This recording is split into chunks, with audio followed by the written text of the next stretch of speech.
Buenas tardes a todos y a todas. Muchas gracias por estar acá, por venir. Agradezco la presencia de la secretaria de investigación de la facultad, la doctora Beatriz Rivero, la secretaria adjunta de investigación, magíster Natalia Otero. También agradezco la presencia de nuestro ex decano, ex rector, doctor Javier Gortari. Y a todos ustedes, especialmente a los alumnos ingresantes, espero que vayan llegando. Llegó alguno nada más. Bueno, en primer lugar, comenzamos este evento enviando nuestras condolencias a la familia de Mariana Pizarro, manifestando nuestra tristeza por lo sucedido, nuestro pésame especialmente a María Rosa Fogeler, su mamá, antropóloga, graduada de la maestría en el PPAS, y el ingeniero Eric Barney, amigos de esta casa, siempre presentes en todos los encuentros que hemos organizado en estos años. Bien, voy a leer un muy breve currículum de Ana María, brevísimo, quien ha aceptado muy amablemente brindar la conferencia inaugural del ciclo académico del PPAS 2026. Bien, es magíster en Antropología Social por la Universidad de Brasilia, licenciada en Ciencias Antropológicas por la UBA, investigadora categoría 1 en el Programa Nacional de Incentivos, profesora titular regular y profesora emérita del Departamento de Antropología Social, fue docente de las Universidades Nacionales de Buenos Aires, Mar del Plata y Luján, ex directora y fundadora de la Editorial Universitaria de la UNAM, ex secretaria de Investigación y Posgrado de la Facultad de Humanidades y Ciencias Sociales, como así también ex secretaria académica de la misma facultad, ciudadana ilustre de Posadas, reconocimiento otorgado por el Consejo Deliberante de la ciudad, consultora para organismos gubernamentales y provinciales de misiones y de organismos internacionales sobre temas de poblaciones aborígenes, estudios y diagnósticos realizados, por ejemplo, para la Inter-American Foundation de Estados Unidos, el Instituto Indigenista Interamericano, el gobierno de la provincia de Misiones, incluyendo la conducción y análisis del primer censo serio, desde mi punto de vista, el Censo Indígena Provincial del año 1979, y para la entidad binacional Yacyretá. Autora del anteproyecto de la Ley del Aborigen, convertido posteriormente en ley por el gobierno de Misiones en 1989, asesora en el proyecto Pueblos Originarios para el canal Encuentro y Conectar Igualdad Argentina. También es autora de numerosos artículos y comunicaciones publicados en revistas científicas y documentos de trabajo presentados en Argentina, Brasil, Paraguay, España, entre otros. Se destacan entre sus trabajos Encuentros y Desencuentros, Estudios de las Relaciones Interétnicas en Misiones Argentina, Liderazgos guaraníes, breve revisión histórica y nuevas notas sobre la cuestión, Los guaraníes de Misiones en la mirada de cronistas y antropólogos, además de muchos otros que todos conocemos, ¿no? Y no quiero dejar de mencionar su participación en una experiencia de teatro comunitario maravillosa, La Murga de donde además de actuar, escribía los guiones, algunos célebres como La Tierra Prometida. Bueno, pero ante todo quiero mencionar que Ana ha sido nuestra formadora, una referente importante en nuestras carreras profesionales, alguien con quien siempre seguimos aprendiendo, a quien buscamos para recibir sus consejos en nuestras investigaciones y en nuestras vidas personales. Y no sigo porque me voy a emocionar. En fin, les presento especialmente a los jóvenes alumnos e ingresantes de la facultad a nuestra querida profesora emérita Ana María Gorosito Kramer.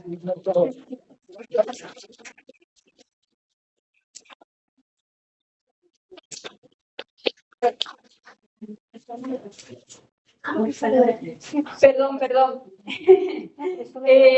Unas palabras de la secretaria de investigación de nuestra facultad, la doctora Rivero. Muy buenas tardes. Simplemente quiero traer el saludo especial del gabinete del señor decano de la Facultad de Humanidades, el especialista Cristian Garrido, que hoy no puede estar. Así es que, bueno, tanto Natalia como yo estamos acá en representación, pero además muy gratamente aceptamos la invitación de estar presentes nada menos que en esta conferencia inaugural del ciclo del posgrado, del programa de posgrado de Antropología Social, nada menos que hablar de antropología en épocas de incertidumbre, ¿no? O sea, es todo un desafío.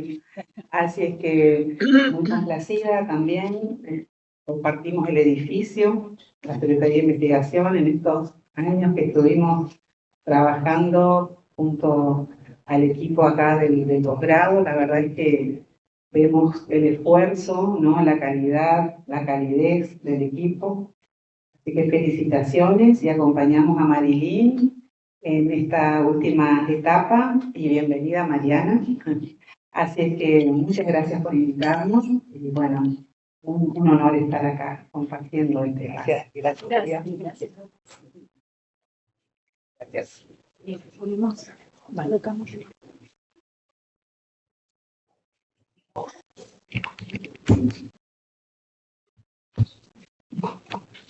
¿Cómo es? El tema es que salga bien la voz y que yo no tenga que tocar nada. Bueno, habrán comprendido que este es un encuentro de amigos, sobre todo, de gente ligada por el afecto. Tengo que agradecer muy especialmente esta invitación porque yo ya me consideraba fuera de circulación, como esos autos torinos que sacan una vez cada 10 años para mostrar que existieron. Y realmente me tuvieron que insistir bastante porque, bueno, le he perdido la práctica al discurso público. Tengo que agradecer especialmente al CAP por haber pensado en mí. Sé que ahí estuvo la participación de Brígida Renoldi, de mi queridísima Marilyn Cebolla, María Victoria para los currículum, y Mariana Lorenzetti.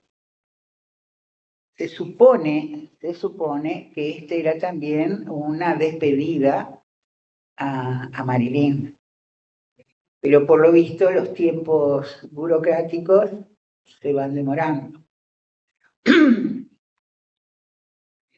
Quiero decir algo que quizás no sea del agrado de todos, pero el que todavía esté retenida Marilyn en tareas burocráticas, una vez que tengo entendido que el proyecto académico para el año ya está armado, o sea que lo que quedan son tareas burocráticas, y lo mismo va a ocurrir cuando finalmente Mariana Lorenzetti se haga cargo.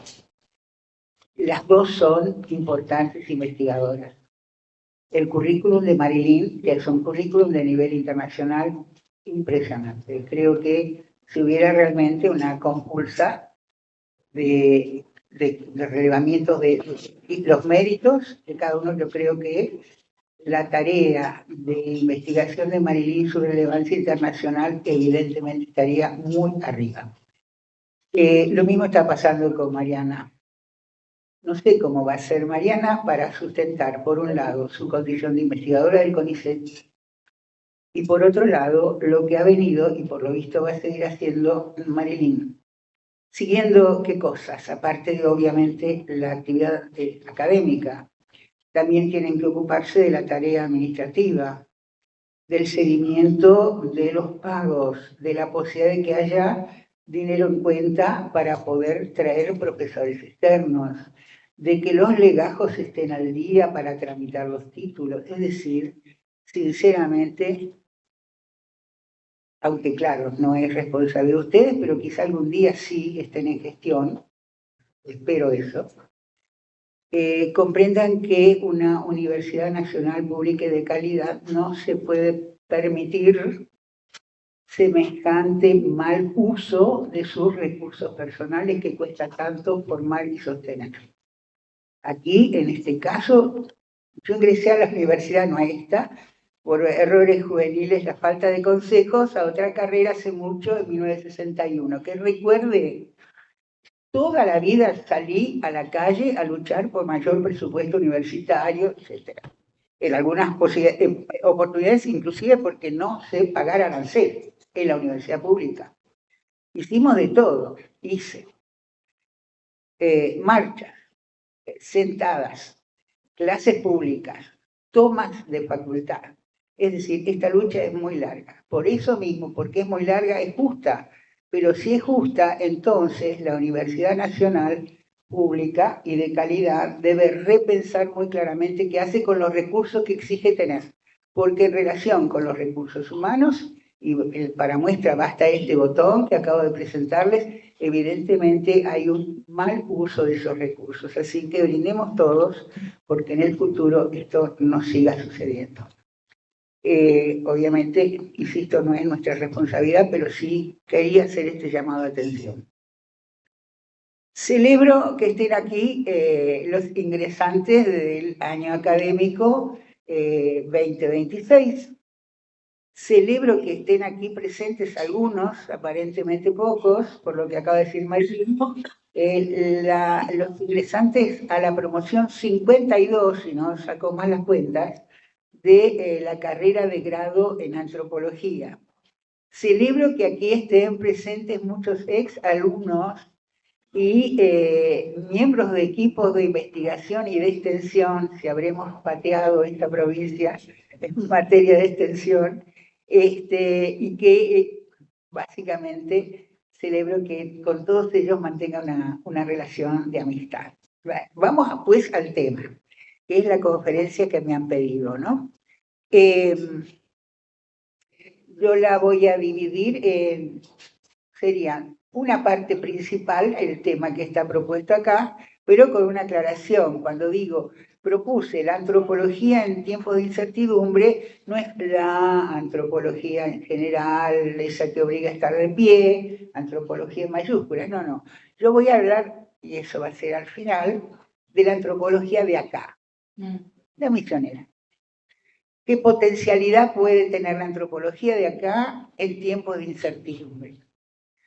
Voy a hablar, obviamente, de la incertidumbre, que creo que es la gran palabra que convoca a medio mundo, según me han confesado, y en ese caso voy a hacer algunas derivas.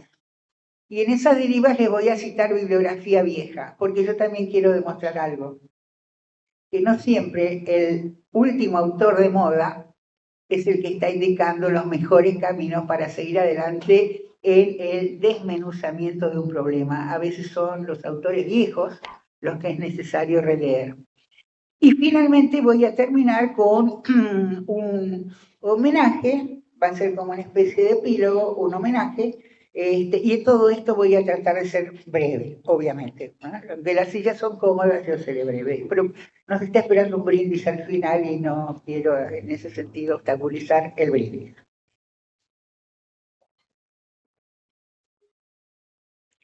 Evidentemente, está entrando más gente, vamos a dejar que se acomode. Pueden venir acá adelante. Acá sí. No sean tímidos y vengan adelante. Si no se preocupen, estas hojas son mi ayuda a memoria, no que está acá. Yo, en la primaria, cuando la directora el 25 de mayo pelaba un montón de hojas, decíamos, uy, Dios mío, parados y aguantar todo esto. Bueno, al menos ustedes están sentados, ¿no? Vamos a ver. Está claro que este título yo lo propuse antes de que se desatara la guerra en la que estamos, una de ellas, digamos, la que está llevándose los titulares, que si mal no recuerdo empezó el 28 de marzo. Convengamos que nuestras incertidumbres son bastante más soportables que las de esas poblaciones que están en situación de guerra. Imaginen, la incertidumbre de ellos es dónde caerá la próxima bomba, dónde podremos refugiarnos, ¿será esto un lugar seguro? ¿Habrá comida? ¿Habrá agua? ¿Viviremos mañana? Evidentemente, esta es una de las incertidumbres mayores. Pero esto no quita que todo, al menos el occidente, que es lo que ahora se acostumbra a recortar, porque estamos admitiendo que de Oriente no sabemos nada. De África no sabemos nada. Entonces somos simplemente digamos, representantes de lo que se llama hoy el mundo occidental, ¿no es cierto? Un primer mundo en el norte de América, no tan al norte porque Canadá no estaría ahí, y básicamente Europa, ¿no? Y nosotros el reflejo de eso.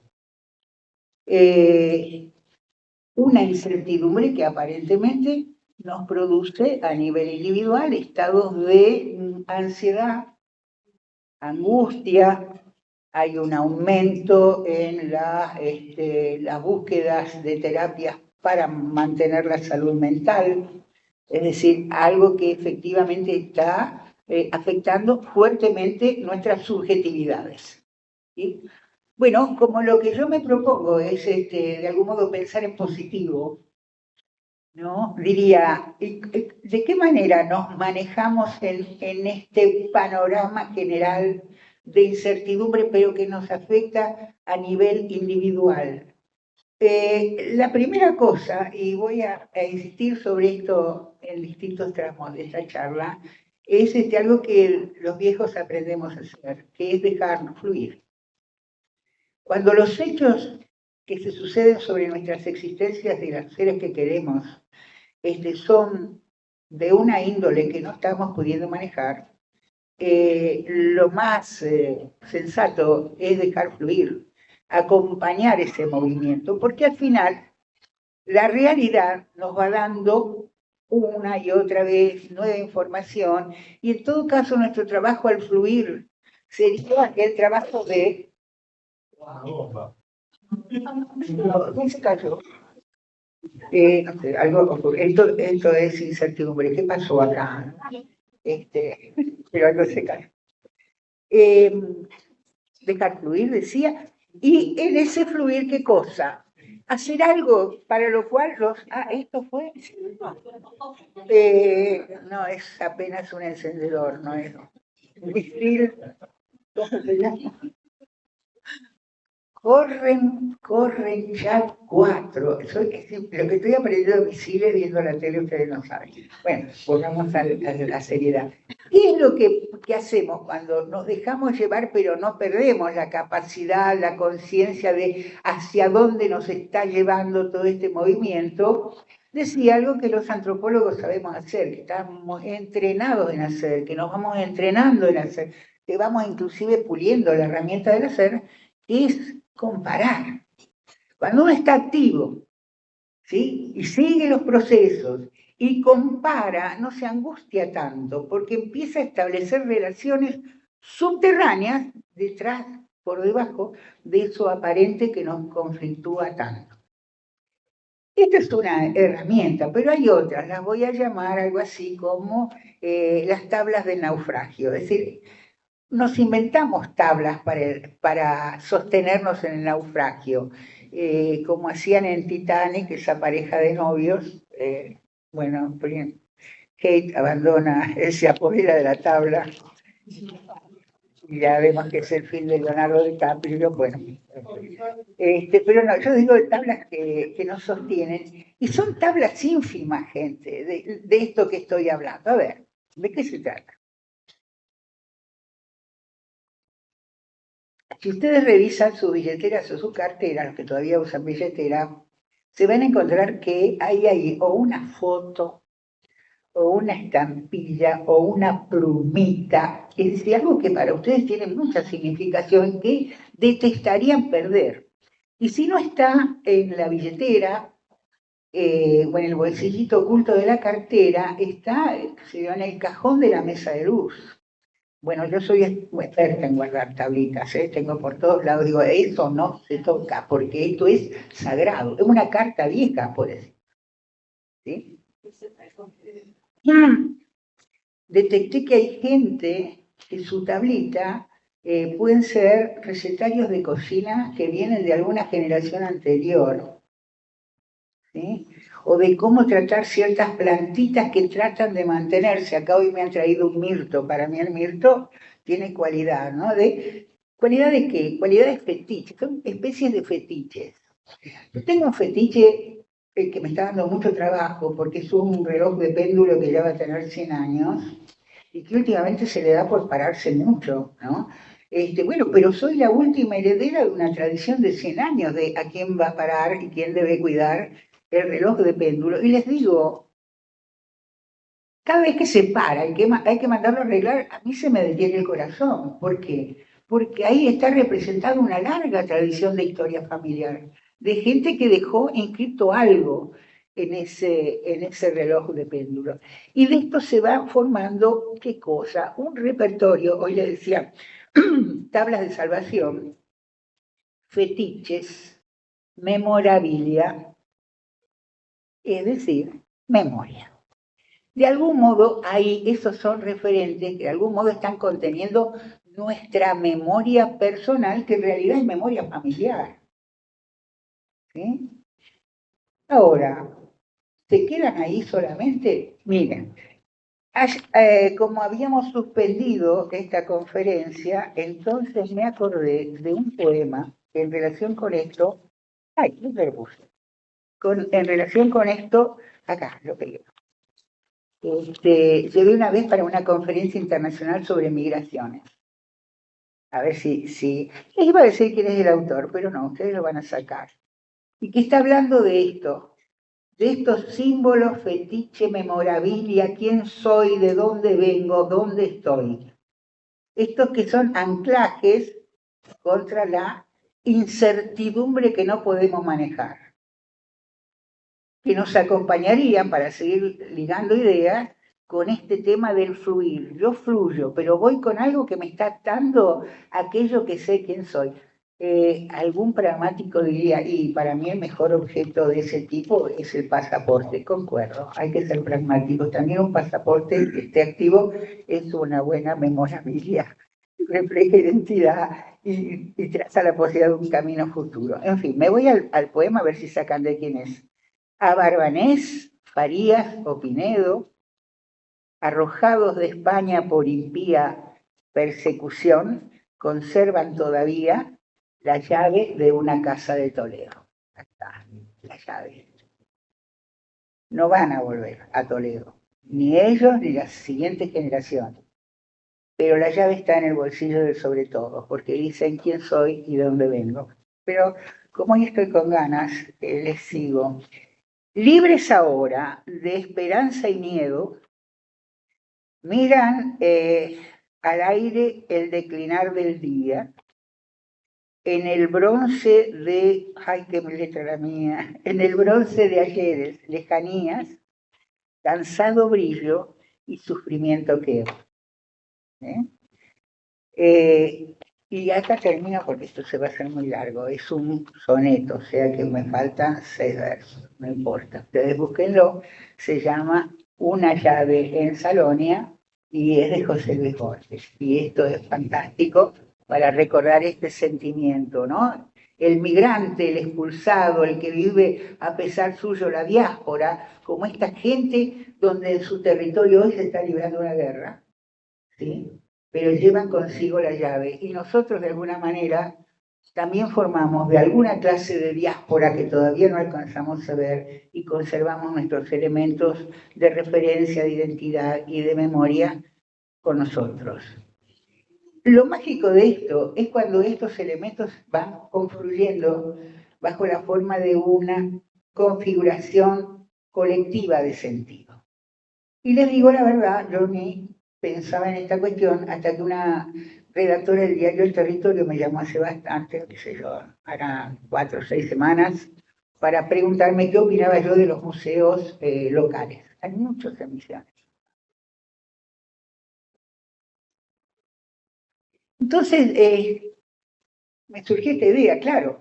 Llega un momento que esos objetos queridos, desperdigados por familias, por individuos en una localidad, confluyen porque le dan sentido a esa localidad. Y esa localidad finalmente construye lo que sería el depósito general de estos objetos. Esos objetos dejan de tener un sentido individual personal, que había sido el que tenían hasta ese momento, y se convierte en un referente de la memoria del pueblo. Y un ejemplo precioso, porque lo vi surgir, y acá hay quienes me acompañaron en las investigaciones sobre Corpus, lo vimos surgir a ese museo.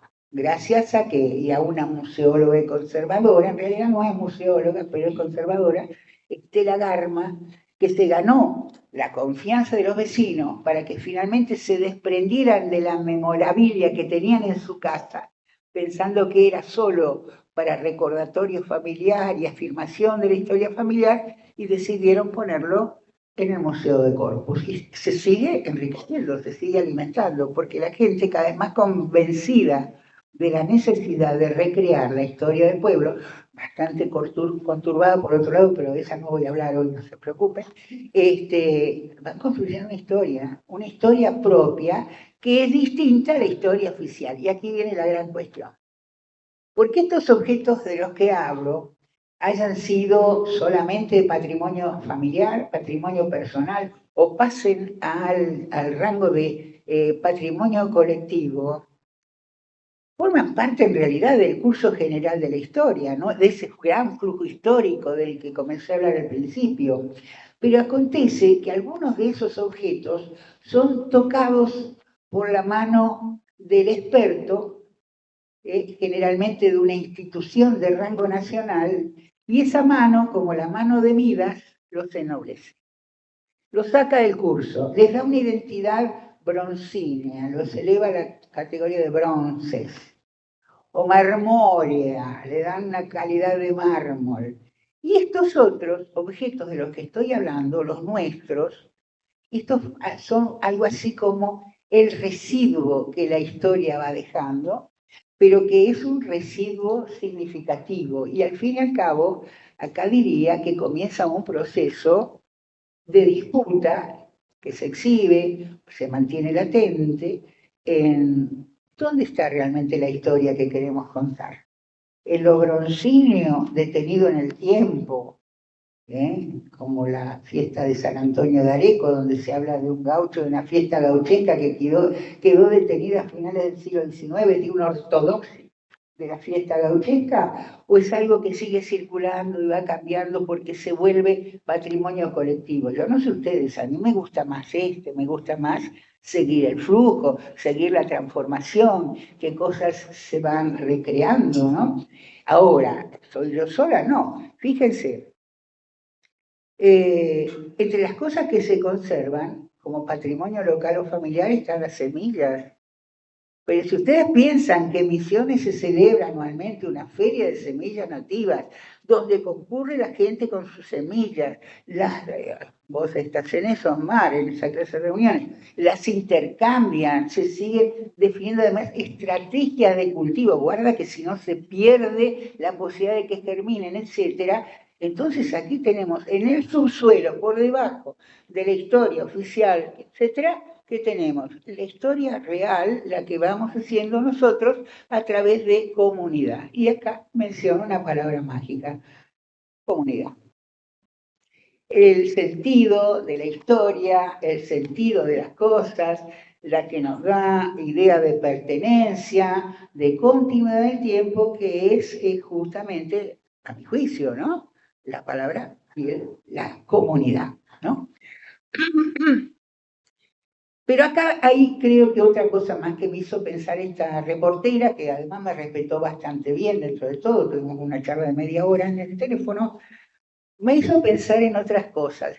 ¿Y qué cosa particular tiene el museo local? Además de, bueno, del origen de las piezas, ¿no?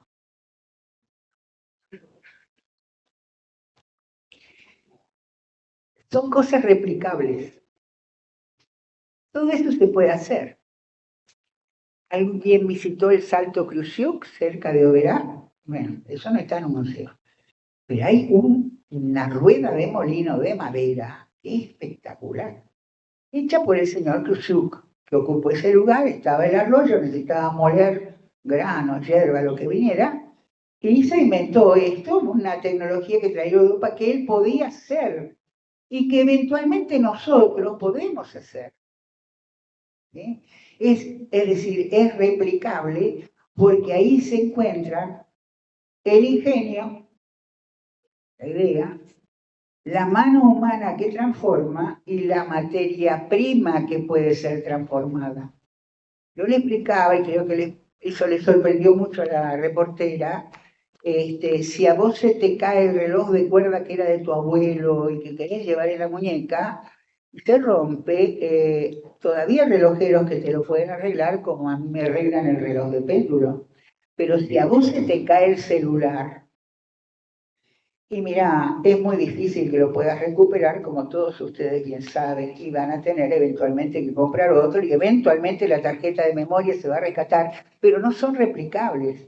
Y entre otras cosas, porque el ingenio puesto en el desarrollo de eso es súper especializado, está por fuera absolutamente de nuestras capacidades, porque la materia prima con la que están construidos, y parece que esta guerra tiene mucho que ver con eso, nuestras riquezas raras, qué sé yo, tampoco son accesibles. Es decir, aquí se rompe la cuestión básica del trabajo ligado a la materia y a la transformación de la materia. Por eso nos gusta, formamos, cultivamos estos museos, porque están representando una unidad de trabajo, naturaleza, ser humano.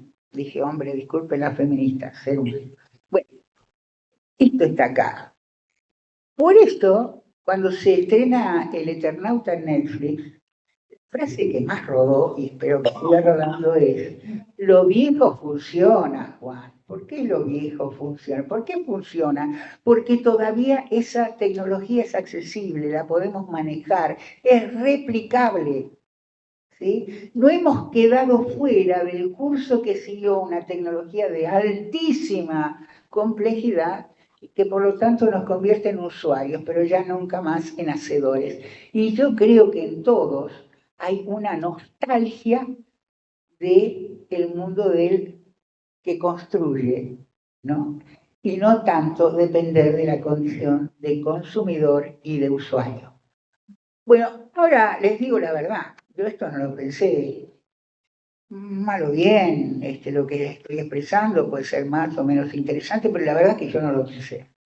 En realidad el que lo pensó primero fue un tipo llamado David Harvey.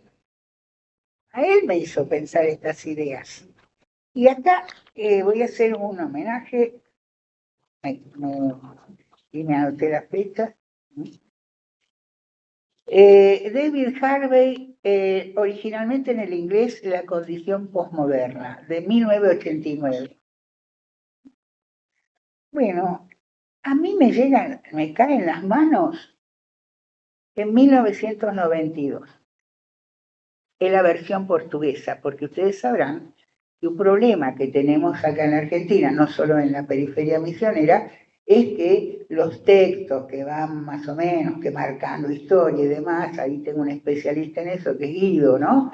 Llegan tarde las traducciones, ¿no? A no ser que uno sea un muy buen hablante del inglés y en segundo lugar del francés, bueno, llegan tarde. En cambio, la edición brasileña de Ciencias Sociales es rapidísima. Del 89 al 92 ya teníamos la condición posmoderna, con la traducción del título tal como es, la condición posmoderna, y que me llega de las manos de un exalumno de la carrera de grado, que se fue a hacer su posgrado a la Universidad de Santa Catarina, que terminó siendo, mírame, pero antes de eso, que me acompañó en cuanto a trabajo de investigación, acción, lo de la ley, lo del Instituto Indigenista Interamericano, lo de la creación del grupo de enlace intercultural y todas las peleas que tuvimos con esto, y que termina sus días en Piauí, en el norte de Brasil, dirigiendo justamente el posgrado en antropología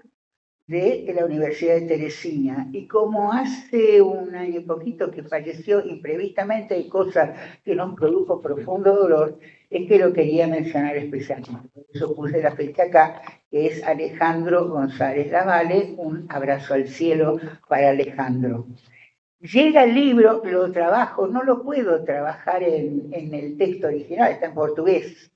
Entonces, más o menos lo traduzco en clase y esto genera mucho impacto. Las cosas que enseña ahí Harvey, algunas de ellas generan mucho impacto. Y finalmente, en 1998, Amor Rortu lo publica en castellano, ahí le cambié el título, le llama, ¿cómo le llama? No me acuerdo la cosa de la posmoderna. ¿Cómo se llama? La condición de la posmodernidad. Bueno, le cambio el nombre, ok, no hay problema.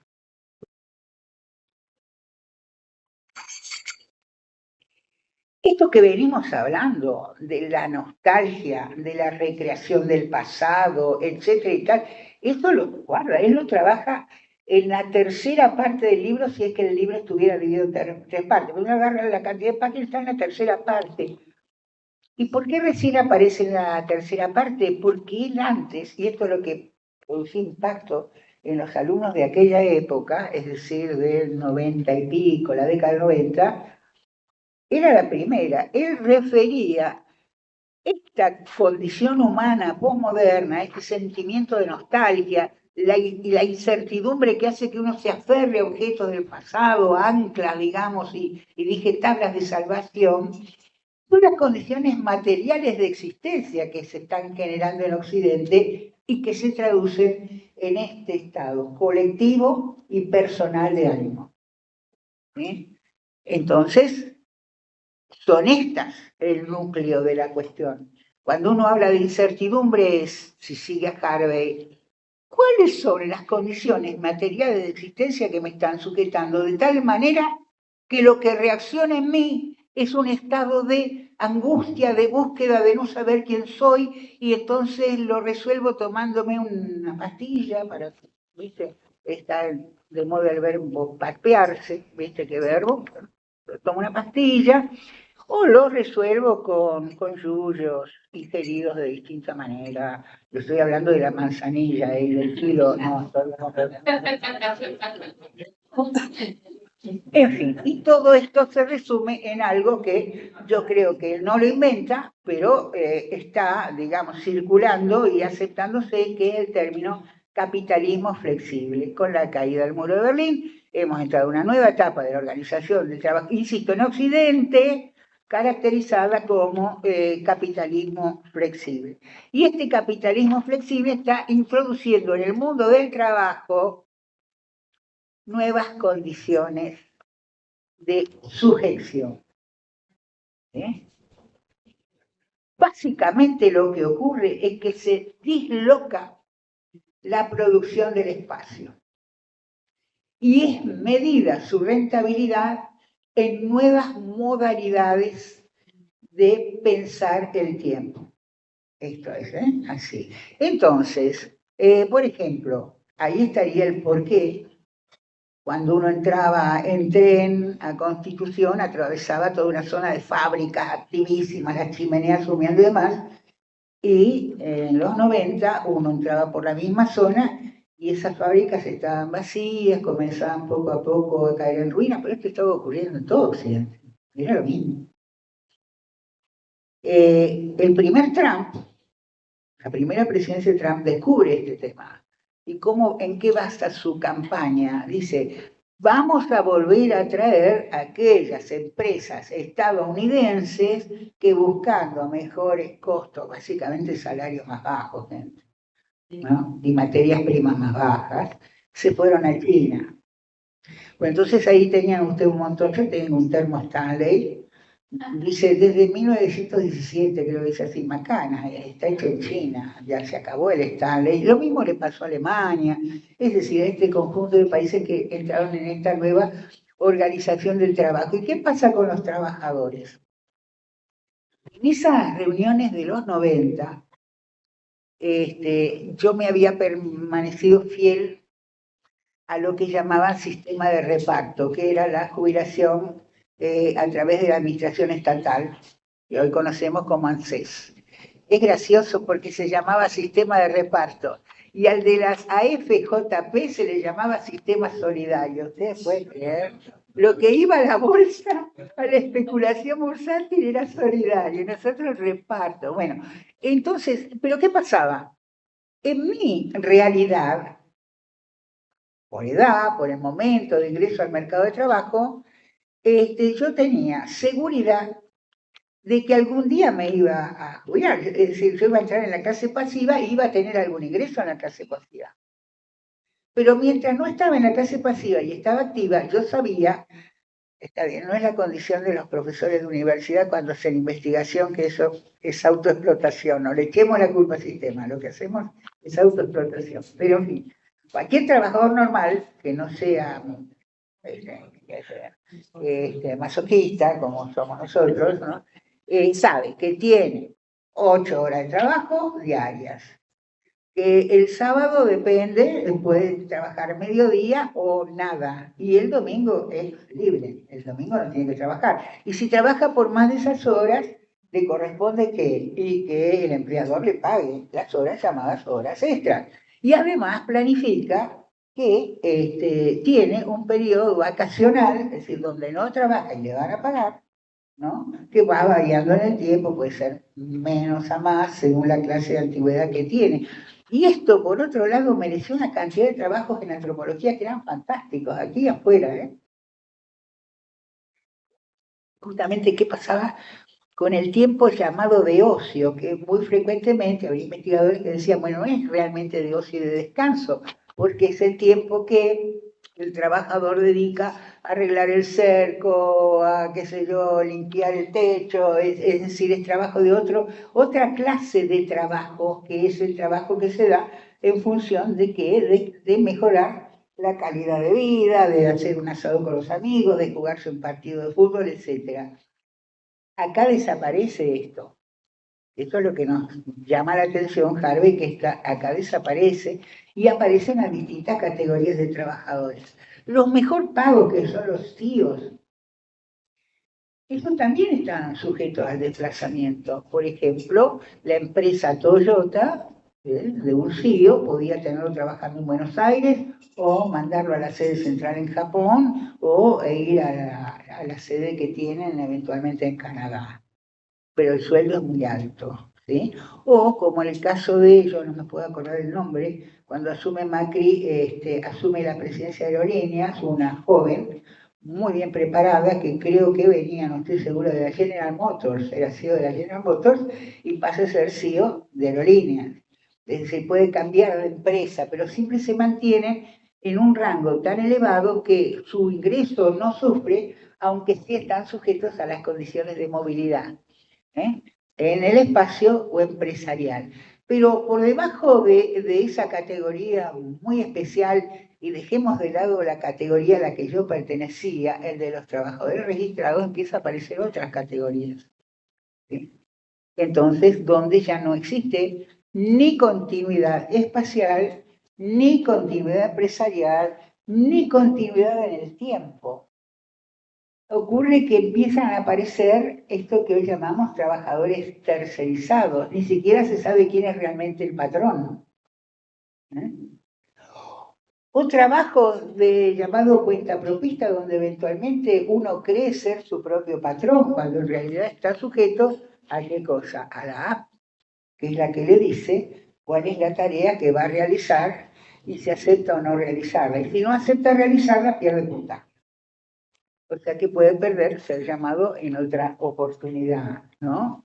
O trabajadores de las grandes, justamente, de las grandes empresas internacionales de aplicación, que eventualmente son llamados para resolver un proyecto. Es decir, lo explico. Una empresa le pide, una empresa cualquiera, digamos, que quiere organizar fábrica de paraguas, quiere organizar, informatizar todo su proceso de producción y venta.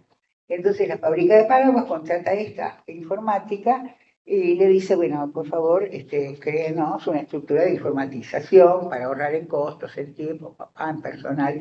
Y ahí esa estructura, yo estoy acá hablando de Global, contrata a un equipo de jóvenes programadores y les encarga el trabajo. Los programadores trabajan full time, para ellos el tiempo no existe, porque el tema es la rapidez con la que deben proveer la solución.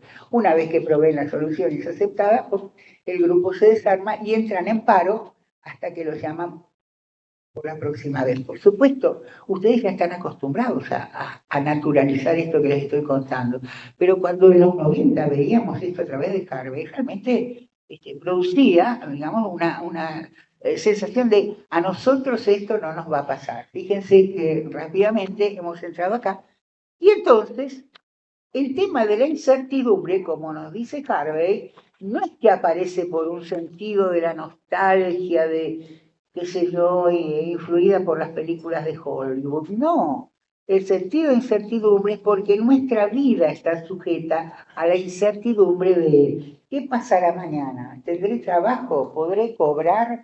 ¿Lo que voy a cobrar me servirá para llenar el changuito del supermercado, etcétera? Así está todo.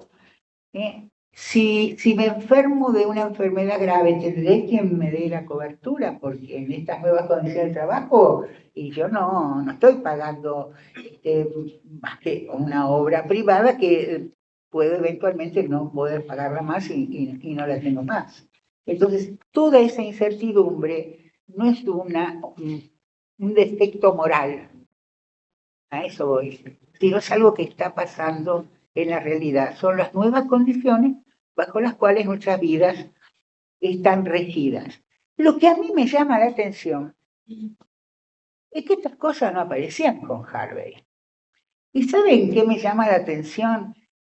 Que forman parte de un conjunto de fenómenos que la ciencia social fue tratando a lo largo del tiempo, que aparecen en la superficie, se convierten en un temazo. Veo por las caras que ustedes ponían que Harvey lo han leído todos.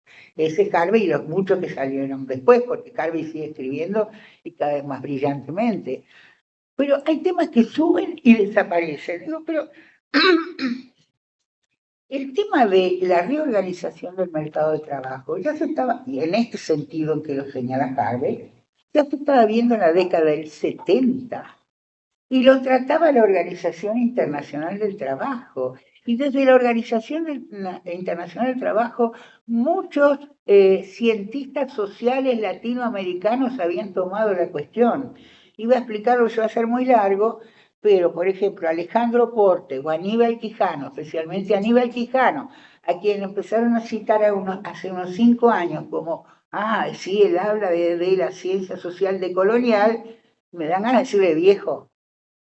No le pongan nombres nuevos a cosas que se veían venir desde hace rato. Lo que pasa es que las abandonaron. Y acá hay un problema para la antropología, no solo la de acá, la antropología latinoamericana. ¿Por qué se va y vende temas que entran y salen?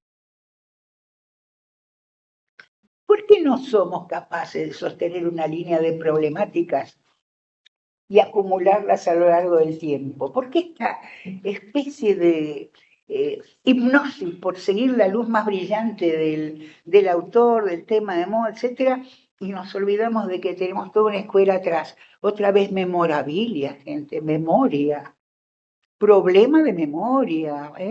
Aquí hay una serie de autores, yo no les pido ahora que salgan a leer autores viejos, pero hay muchos autores donde de golpe tomar un seminario o simplemente por curiosidad o por intención de un pequeño grupo, se empiezan a rastrear y se empiezan a recuperar, porque si no, yo voy a citar acá al que era nuestro jefe de trabajos prácticos de técnicas arqueológicas en la UBA, que decía, y miren, si no leen lo suficiente van a terminar inventando el paraguas. Es verdad, esto puede ocurrir, terminamos inventando el paraguas porque se nos olvidó que ese tema ya había sido tratado desde mucho antes. Y tanto antes, gente, que en 1960, más o menos, el año no me acuerdo bien, tengo el texto en casa, puede llegar a formar parte del patrimonio de la biblioteca del posgrado, el día que me muera, antes no, que es José Nun, creo que se llama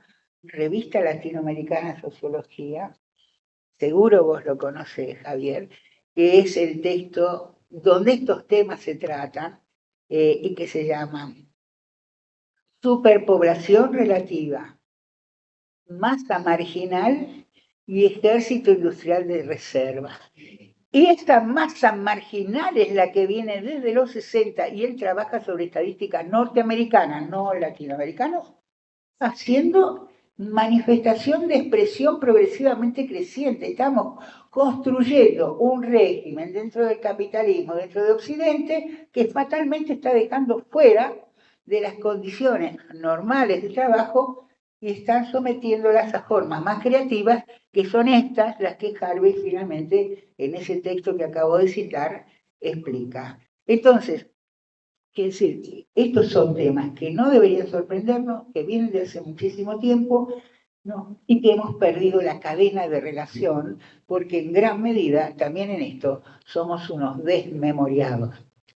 O el sistema académico, científico, de evaluaciones, nos lleva a ser desmemoriados, porque quizás hoy citar a Nun no da prestigio, ¿no? O citar a Alejandro Portes y pasa desapercibido. Es decir, hay citaciones, textos, bibliografías que lucen más que otras a la hora de los puntajes académicos. Me queda un tema todavía acá en esta cuestión. Bueno, ya lo conocen. Es cuando Harvey dice, todo esto se liga en una transformación que llamaré estrechamiento espacio-temporal. Bien. Bueno. Había un profesor Ortiz, brasilero, publicado por la Universidad Nacional de Quilmes, que el tema del estrechamiento espacial medio que lo relacionaba con los consumos, ¿no? Ah, bueno, ahora podemos consumir chutney de Delhi, cuscús de Marruecos. No era esto. El estrechamiento del espacio tiene que ver con el dominio de las tecnologías que permiten acelerar el tiempo. ¿Y qué clase de aceleración del tiempo? Evidentemente el tiempo de producción, por un lado está el tiempo de trabajo, pero recordemos, con cada vez menos trabajadores. ¿Cuál es el tiempo crucial acá? El tiempo de la rotación del capital, ¿sí? Cuya eficacia se mide en la aceleración de la rentabilidad del capital.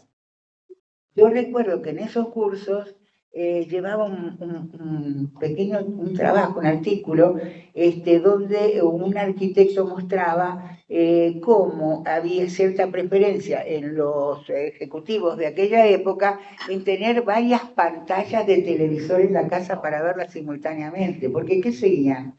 Seguían las bolsas de los distintos países a través del globo que se iban viendo, iban marcando la cotización, porque en esas operaciones bursátiles exitosas es donde reposaba la rentabilidad, o peor, ¿no?, la pérdida de su dinero. Entonces, ¿qué tenemos acá? ¿Cuál es la novedad esa? Un desapego entre el dinero que se autovaloriza, independientemente de la relación laboral. No hay trabajo, no hay materialidad. Cuando decíamos, lo viejo funciona, Juan, es lo viejo que podemos hacer. Pero acá, esto nuevo, que es esta forma de la rentabilidad del capital, y no tiene que ver con la función trabajo, tiene que ver con la adecuada inversión en el lugar correcto y la salida rápida de la bolsa de valores de Tokio, Nueva York, Londres, etc. Al punto de que la masa dineraria acumulada tiene tantos ceros que ya no los podemos siquiera pensar, ¿sí? Mientras simultáneamente la masa de gente empobrecida es cada vez más y más conforme a la, digamos, al aumento de esta relación. Yo les anoté unos datos en este sentido para que viéramos un poco el nivel de esto. Yo me salté varias cosas, pero eso fue en honor a ser rápida y no aburrirlos a ustedes.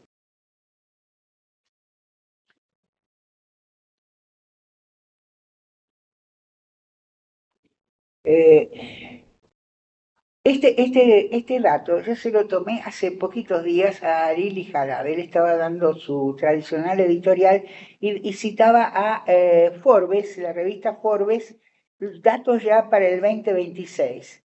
Decía así, los más ricos hoy, que ya son billonarios o multibillonarios, tipo Bezos, tipo, bueno, 4 o 5 nombres, concentran el 17% del PBI mundial. Y llama la atención sobre esto, En 1987, es decir, cuando estaba recién comenzando esta cuestión del capitalismo flexible y del desarrollo tecnológico y de la transferencia de la rentabilidad, no del sector fabril al sector bursátil, en 1987 era apenas del 3% del PIB mundial. Es decir, que en tan poco lapso pasaron del 3% al 17%. Y otro economista, cuyo nombre no llegué a registrar, decía, al fin y al cabo, si tomamos a los más ricos, los multibillonarios, se trata de 3.000 personas aproximadamente, lo cual representarían el 0,00041% de la población mundial. Es decir, ha habido evidentemente una separación, ¿no es cierto?, entre rentabilidad, quién era su fruto.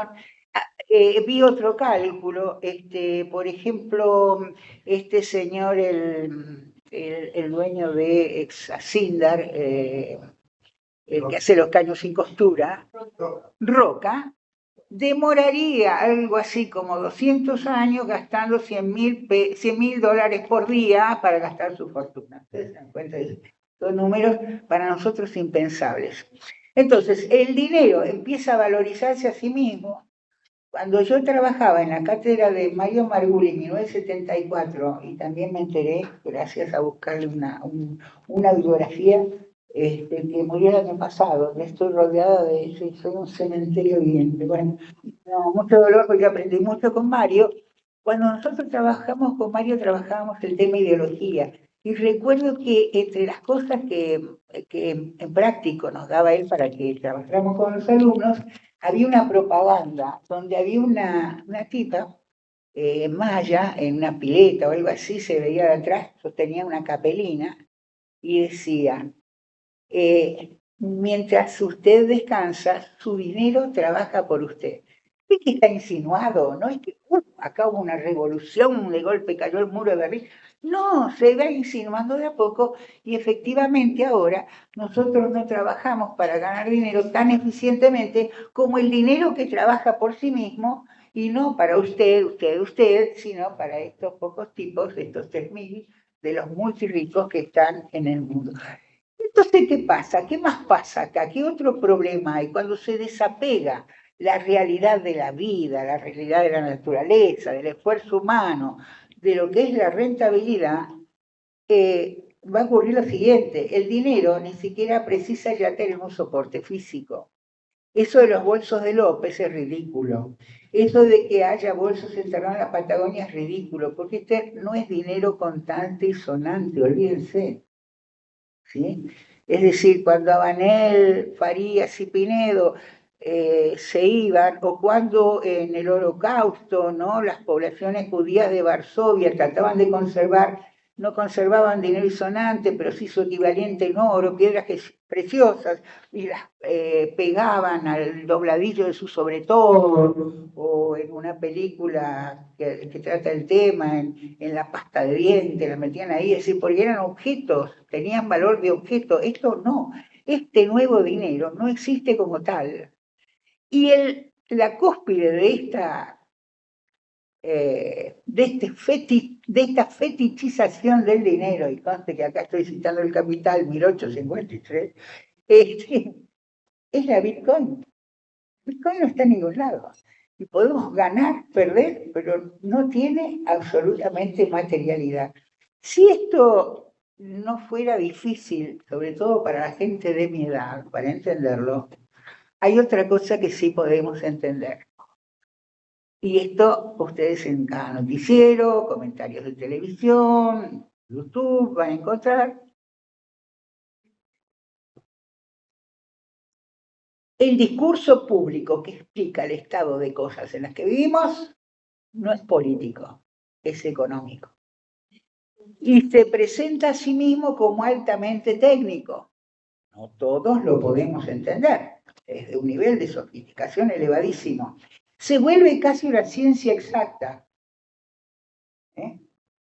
como la física atómica. Pero no, es economía, es una ciencia social. Y sin embargo, se ha separado y ha subordinado al discurso político.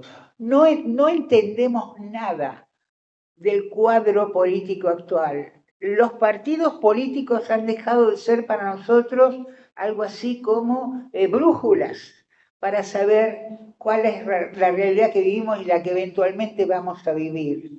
La democracia pierde su sentido. ¿Por qué? Porque el foco de la cuestión se ha trasplantado a otro lugar. Y este foco ahora es la economía. ¿Se comprende ahora por qué vivimos en un estado de incertidumbre?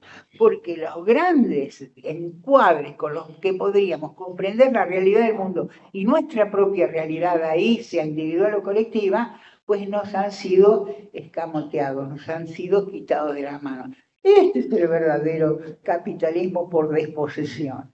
Hemos sido desposeídos de las categorías que nos permiten pensarnos en el mundo. Es el desencantamiento del mundo que además se ha vuelto incomprensible.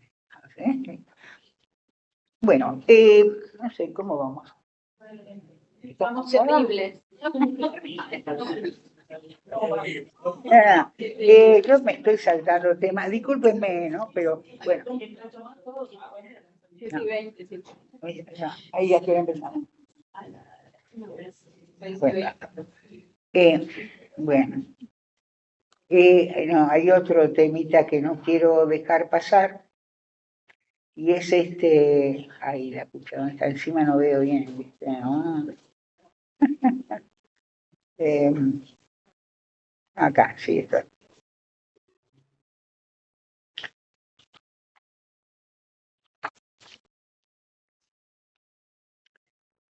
Como bien le consta a Franco que me estuvo visitando, últimamente yo no estudio no leo los autores de moda. Cuando se pacienta la polvareda voy y leo, para no equivocarme, pues ya me equivoqué muchas veces con los autores de moda. Entonces, Byung-Chul Han, recién ahora lo estoy leyendo, ¿ok? Me compré todos los libritos, y empecé por el más gordo, porque bueno, si vamos a empezar por el más gordo, y se llama Topología de la Violencia. Vean. Son argumentos muy sencillos, no es nada que tengas que romperte la cabeza para entenderlo, como si el primer tercio del libro de Harvey que estuve citando, que no es para cualquiera, hay que leerlo muchas veces, o como un que hay que leerlo muchas veces, ¿no? Este es bastante sencillo, y entonces desarrolla en una parte este filósofo la cuestión de la otredad. Tema antropológico si los hay, la cuestión de la otredad. Entonces plantea lo siguiente, en la filosofía occidental existen por lo menos dos maneras radicalmente distintas de enfocar la otredad. Una es contemplar al otro como efectivamente distinto de uno. El otro es diverso. Con el otro hay evidentes diferencias, pero es posible conversarlas.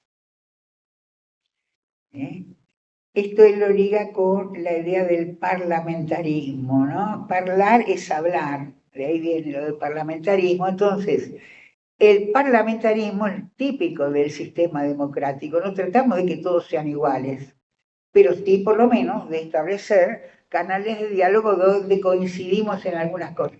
A mí eso me hizo acordar la escuela de mediación de Harvard que plantea eso, ¿no?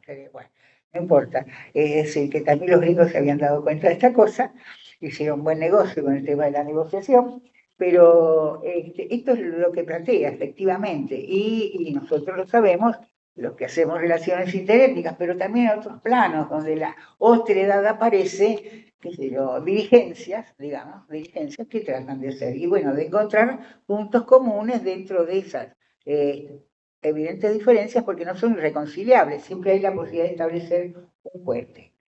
Este sería un modo en Occidente, y es clásico el de la democracia.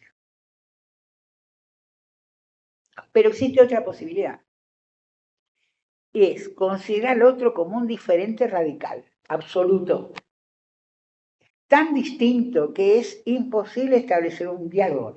No hay cómo. Entonces, ante eso, lo que es preciso hacer es dominarlo, ejercer el uso de la fuerza. Ante tanta diferencia, veamos quién es el más fuerte. Y por lo tanto, el lenguaje de la otredad radical es la guerra.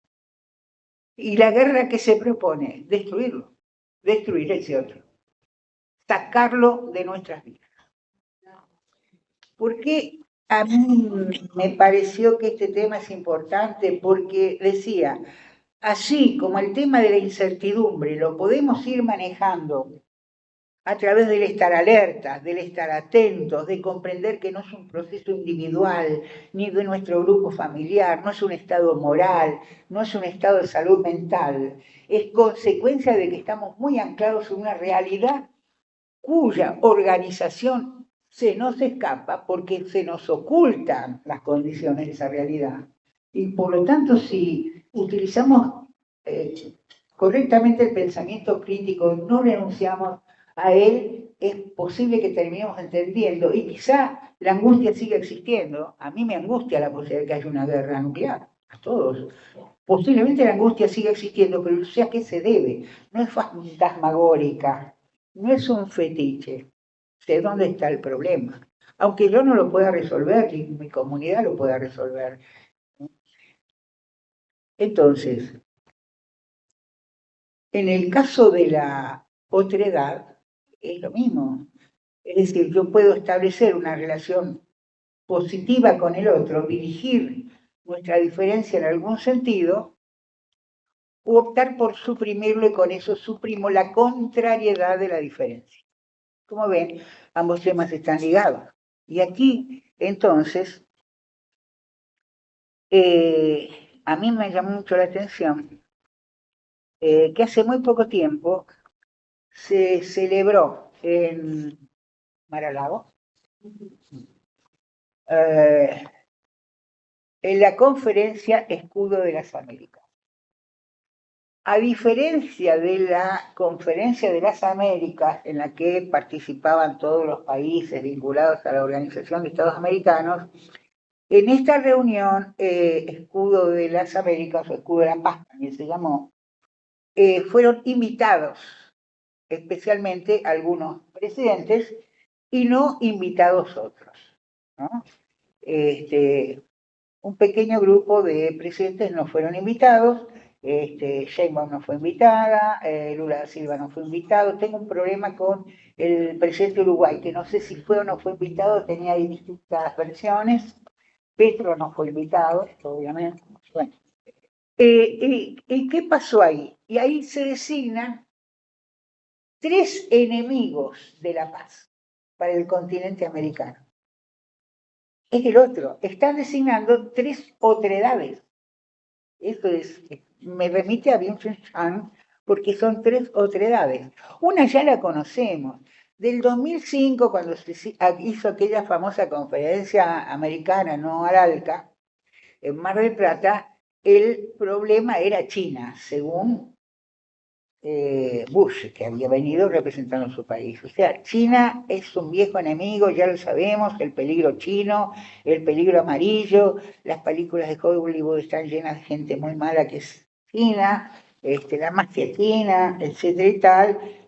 Saquemos de acá los supermercados chinos que son extraordinariamente amigables, ¿no? Y su mercadería también. Y su mercadería. Segundo otro, y ay, cómo nos pega de cerca, el narcoterrorismo. Ustedes saben que Patricia Bullrich ha instalado esto como el gran enemigo de la paz nacional, el narcoterrorismo. Voy a retomar eso. Y el tercer enemigo, notable, fíjense, ¿quiénes eran los países que estaban ahí presentes? Salvo México, de ahí para abajo, todos los países, y salvo México, todos los países que están desde hace muchos años protagonizando una migración masiva, diría diaspórica, hacia Estados Unidos. En algunos casos, conforme a su ubicación geográfica, tienen que cruzar, parece son terribles, las selvas del Darién, en el istmo de Panamá. Es decir, trayectorias espantosas, muchos quedan en el camino, están en manos de mafias que se encargan de cobrarles por trasladarlos y a veces ni siquiera trasladarlos. Llegan a México y han habido masacres espantosas con estos conjuntos de migrantes. Con suerte, esta diáspora de la esperanza, ¿por qué se mueve? Porque están buscando una vida mejor. Con suerte llegan al Río Bravo. Y entonces lo cruzan clandestinamente. E inmediatamente del otro lado se convierten en delincuentes. Y empiezan a vivir, ¿qué cosa? Ya no es más la diáspora de la esperanza, es la diáspora de la delincuencia y desde el punto de vista de ellos, la diáspora de la desesperanza, porque donde son pescados, son devueltos, con suerte, a sus países de origen. ¿Sí? Lo paradójico de esto es que ahí estaban los presidentes de esos mismos países, donde el tercer enemigo de la paz americana eran quienes, los migrantes ilegales, y aceptaron este hecho con absoluta naturalidad, pero son poblaciones de sus propios países, que dadas las condiciones de existencia en sus propios países, no tienen más que migrar por su cuenta en diáspora de la esperanza. Y les ocurre esto. Y cuando finalmente llegan a territorio americano, supongamos, y trabajan mucho, trabajos generalmente mal calificados o poco calificados, se integran a comunidades, pueden o no conseguir la famosa Green Card que les da la ciudadanía, y entonces viene Palantir, la reina de la corona de la inteligencia en materia cibernética, compradas por el Pentágono, compradas por el FBI, ya la CIA también, que permite identificar dónde están e ir a cazarlos, como ustedes se habrán enterado, los casos de Minneapolis, ¿verdad?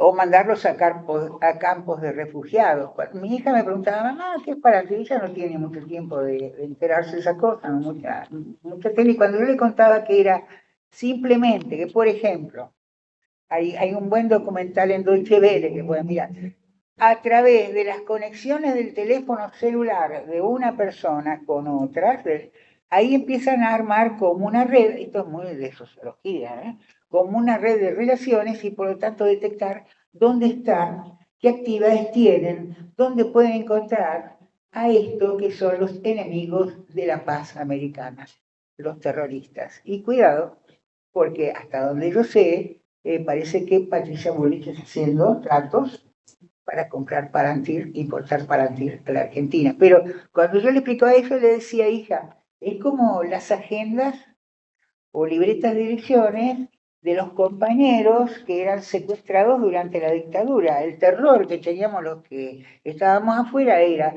Dios mío, yo debo estar en la libreta de direcciones de fulano que fue secuestrado. O sea, me pueden venir a buscar. Bueno, sí es eso, es una libreta de direcciones, pero llevada a una escala extraordinaria, porque aparecen nuestras compras en Mercado Libre, a las búsquedas que hacemos en Google, en fin, el panorama completo. Pero dije, quiero volver al tema del terrorismo, del narcotráfico, porque si ustedes siguen, y yo les recomiendo que sigan, las discusiones los debates en el Senado, Cámara de Senadores y Cámara de Diputados, ustedes habrán encontrado que el gran sujeto del narcoterrorismo en la Argentina son los niños de 13 a 16. Los niños. Ese nuevo sujeto. Ese nuevo sujeto es ya el extremo, digamos, de un enemigo que ha sido configurado a lo largo de la historia argentina, llamado en términos generales juventud.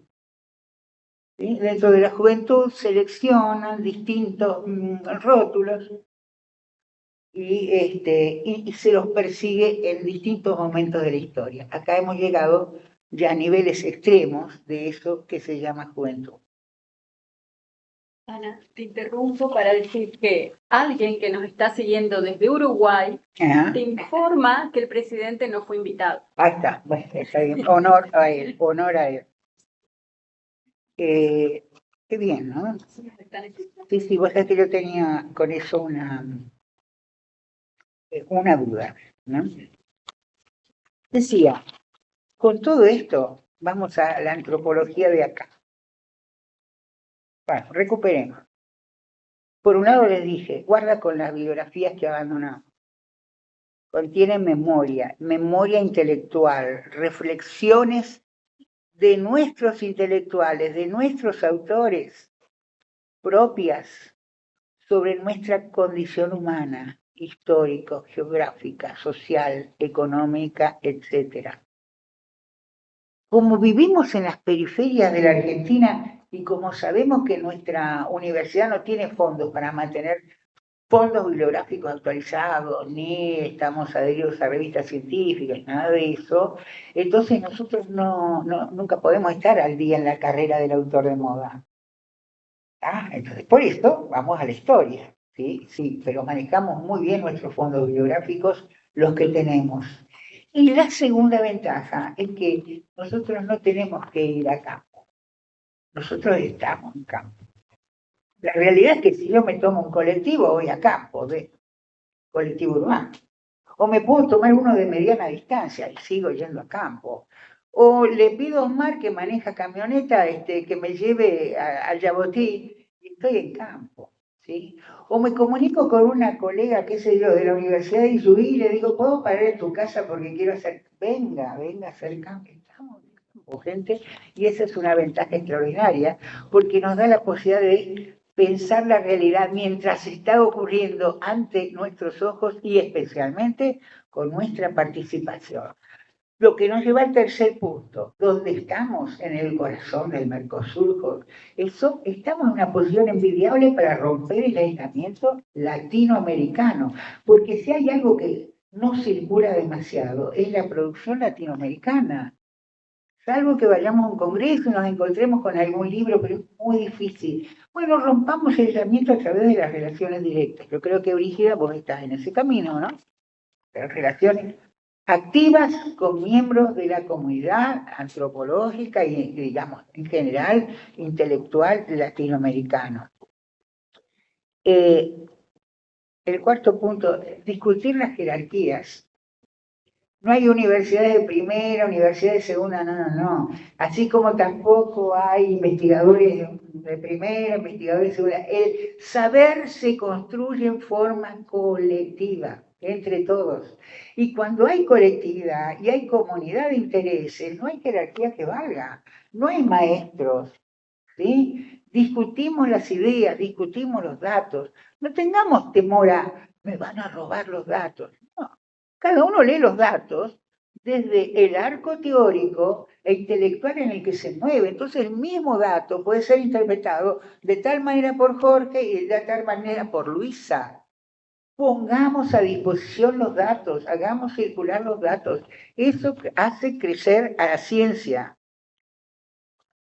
Y algo que nos costó mucho a nosotros, la Guardia Vieja de Antropología Social de Misiones, porque nos mataban trabajando, la verdad, había cátedra, investigación, era, bueno, mucha carga, imagino que sigue siendo más o menos parecida, y es romper los aislamientos internos. Y entonces acaba mi última anécdota antes de entrar al epílogo y homenaje, y la última anécdota es esta.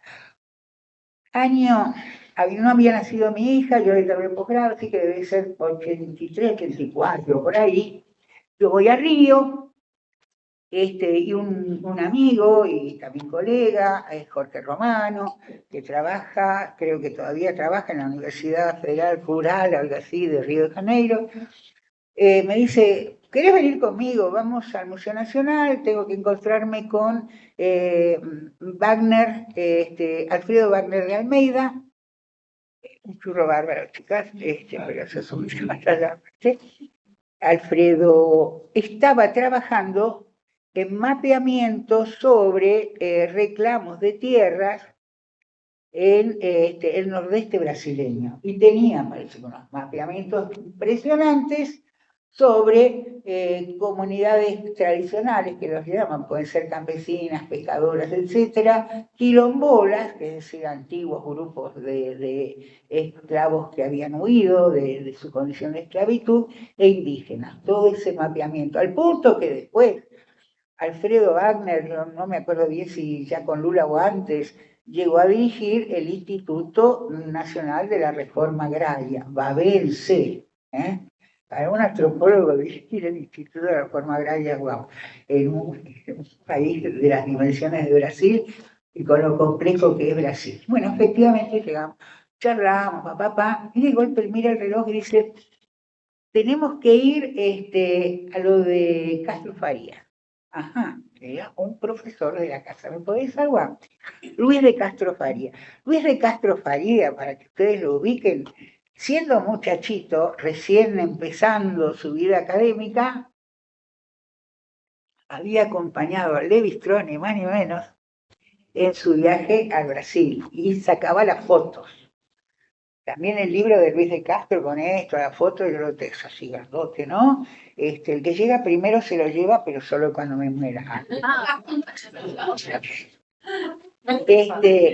Imagínense, un prócer, así, claro, un prócer.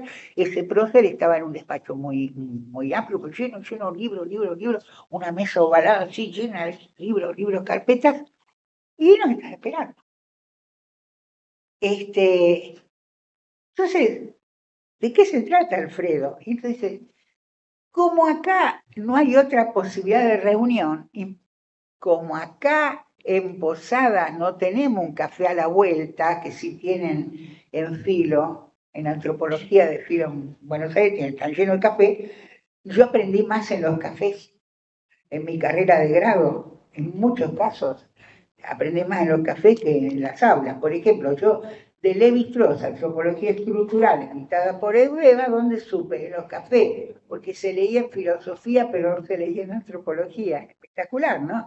Bueno, entonces, como en el campus de Bellavista, que se llama el lugar donde está el museo, y en Posadas no hay café, entonces Luis de Castro, que se le había ocurrido abrir espacio los días viernes.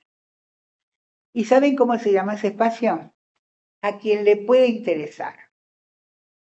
Entonces caían, como Alfredo, como nosotros, decían, mire, yo vengo a discutir el tema no me gusta este tema de la migración ilegal en Estados Unidos, vamos a charlarlo. O tengo un problema con el mapa porque yo acá no alcanzo a distinguir si el reclamo es de una comunidad campesina o quilombola, o estoy con problemas con tal cuestión de la frontera. Entonces, se discutía ahí. Nadie venía con bibliografía, nadie bajaba línea.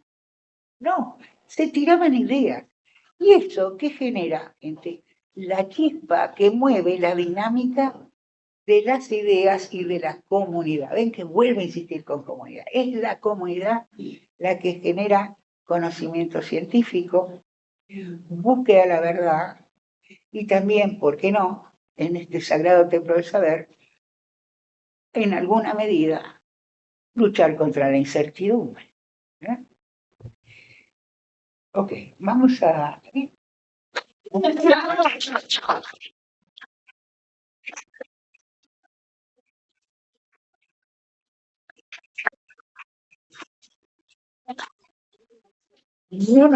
No, porque me voy al epílogo y después me voy a fumar. Esto de que hace más de una hora que estoy acá y no fumo, gente, ustedes no saben lo que han logrado. No, finales nada. Yo les voy a decir a Fran. Yo ahora les voy a hablar de un autor, porque hasta ahora yo mencioné autores que creo, salvo Nun, todas ya. Lo leo, lo que hablan muy bien de ustedes. Y vean lo que les espera a los ingresantes, ¿no? Van a decir, hay que leer todo esto. Yo les voy a hablar de un antropólogo que no leyeron. Ajá. ¿Eso marca alguna intención de jerarquía de mi parte? No. Y ese antropólogo que ustedes no leyeron, que nació acá en Posadas, en 1936, en que saqué el papelito porque no me quiero olvidar las fechas, el 17 de julio de 1936, en una casa que quedaba en el barrio tiro federal, o sea que está bajo el agua. Chacra 186. Su nombre, Carlos Cortés. Para los amigos, para los, qué sé yo, para las situaciones más informales era Carlos Augusto Cortés. Bueno, aparentemente venía de una familia, Carlos era de esa clase de tipos que jamás hablan demasiado de su historia, pero yo que soy una pícara, resulta que recuperé parte de esa historia. ¿Y saben qué? Era impresionante. Él venía de una familia de periodistas. Alguna vez me dije, sí, mi abuelo fundó un diario. Ah, sí, lo encontré a tu abuelo. Gaudencio Cortés. Mira vos, Gaudencio Cortés. A ver si tengo la fecha por acá. No, parece que me la perdí. Bueno, yo la escribí, pero no la veo ahora. Y su papá y su tío eran periodistas. Su tío figura en el libro de Misiones bajo el terror de Sesostris Olmedo, porque cuando viene el gobernador Acuña en plena dictadura en los años 30, menos cierra a todos los periodistas disidentes en un barco acá en el puerto, los manda ahí. Bueno, ahí está el tío, no lo veo al papá. Se me ocurre que el papá era una persona medio enferma. Acá ya lo tengo. Gaudencio Cortés funda el diario El Noticiero en 1904. De esa onda viene. Estos dos, el papá y el tío de Carlos, además figuran entre los primeros estudiantes del Nacional, del Colegio Nacional, las primeras promociones. Y cuando, gracias a una mediación, encuentro documentos de su nacimiento, resulta que su papá y su tío estaban ligados al grupo de gente de los Nabulet. Ustedes saben que eran los Nabulet, León Nabulet, Richelieu Nabulet, formaban parte de un grupete de una intelectualidad donde había socialistas, radicales irigoyenistas, anarquistas, por ejemplo, fundadores de la Biblioteca Popular y de otras instituciones de bien público, es decir, tipos que se removían. Ahí con razón, Carlos es así como es, ¿no es cierto? Pero pasa lo siguiente, que su papá fallece muy pronto, en 1937, y su pobre mamá se queda con 4 hijos a cargo, ¿no? Como el papá trabajaba en el Ministerio de Educación, en esa época era solo nacional, entonces le dan un cargo a la señora, posiblemente para trabajar en la biblioteca, esto no lo tengo claro, en la biblioteca de la escuela normal, ¿no?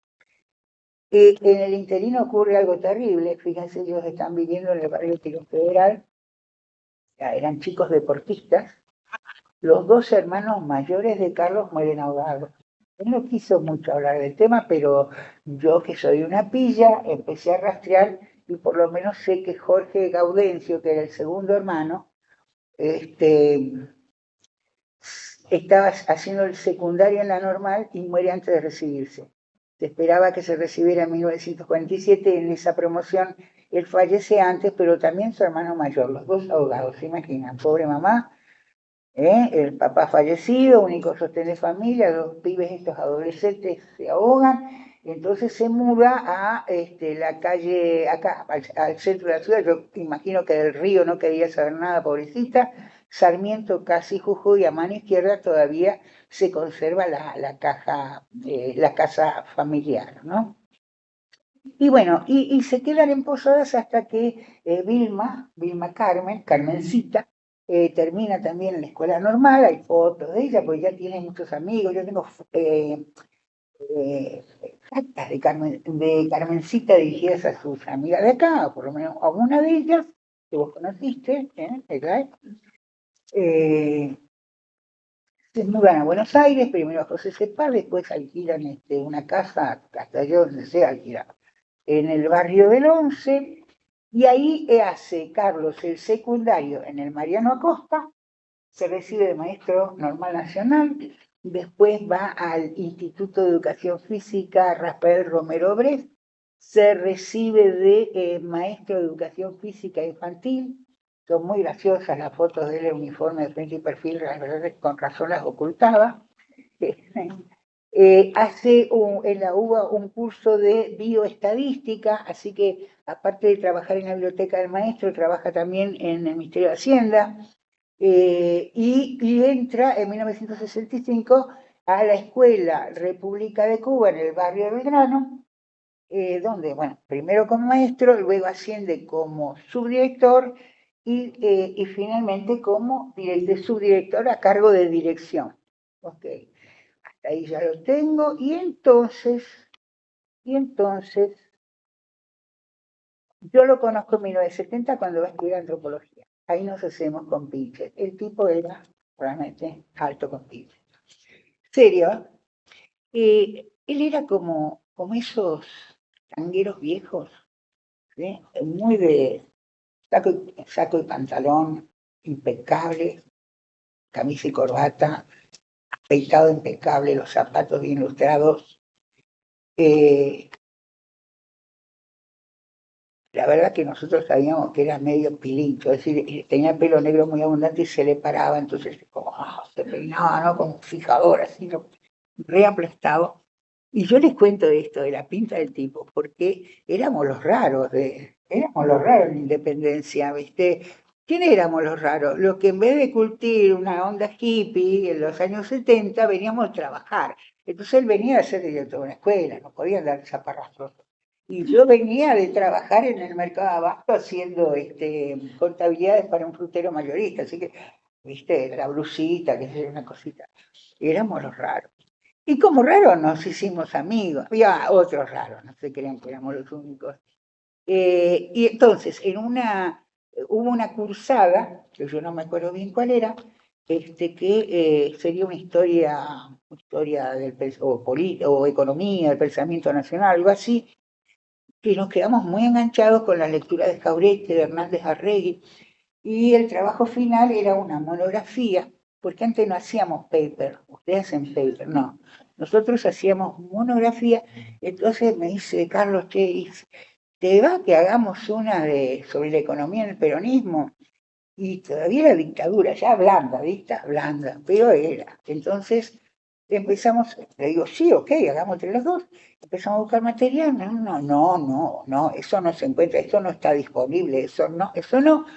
Y terminamos en la Biblioteca del Congreso, que como no era dictadura, no iban los diputados ni senadores, un palacio, gente. Si tienen la oportunidad de ir a la Biblioteca del Congreso, un palacio. Un bocería, una cosa de loco. Y entonces le hablamos a la bibliotecaria que nos atiende, decimos, necesitamos material sobre el periodismo, una investigación, fanfum. Ay, no sé, voy a hablar con el jefe, ella, ¿no? Y ahí lo vemos aparecer al jefe. Y el jefe era, con diferencia de edad y de estatura, el calco de Carlos, tal cual. Quiero decir, pero nominado, saco, corbata, pum. Entonces, luego venís, Carlos me dice, Ana, anda, sentate y espérame. Bueno, yo me siento, espero. Y el tipo al principio decía así, no. Y después se ve que el otro lo fue andando, total que al final me dice, vamos, vení.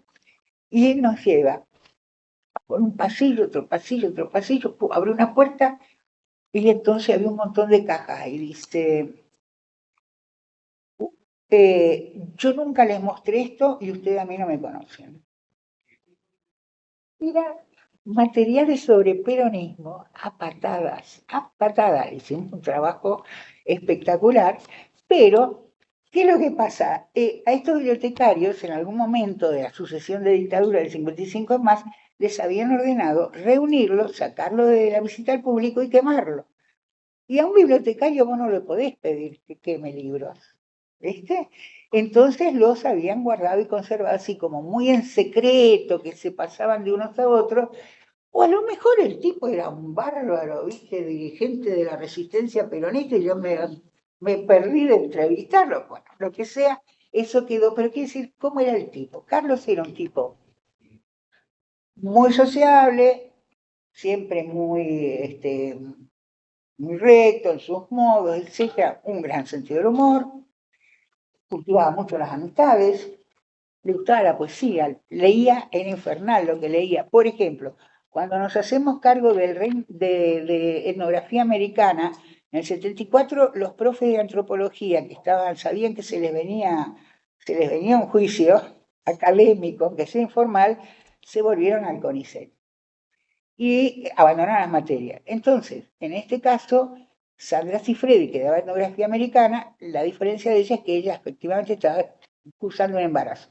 Pide licencia por embarazo, entonces Hugo Raquiel, que se hace cargo de la dirección del departamento, pregunta quién la quiere dar y organizamos un grupo para dar etnografía americana. Miren por dónde viene mi historia de la etnografía americana. Y la novedad es que ahí íbamos a respetar en gran medida el programa de Sandra, que era muy bueno. Por ejemplo, yo ahí conocí la literatura de Roberto Cardoso. Imagínate, era bueno. Pero decíamos, tenemos que meter el tema de el ingreso masivo de la población africana que va a alterar el panorama etnográfico americano.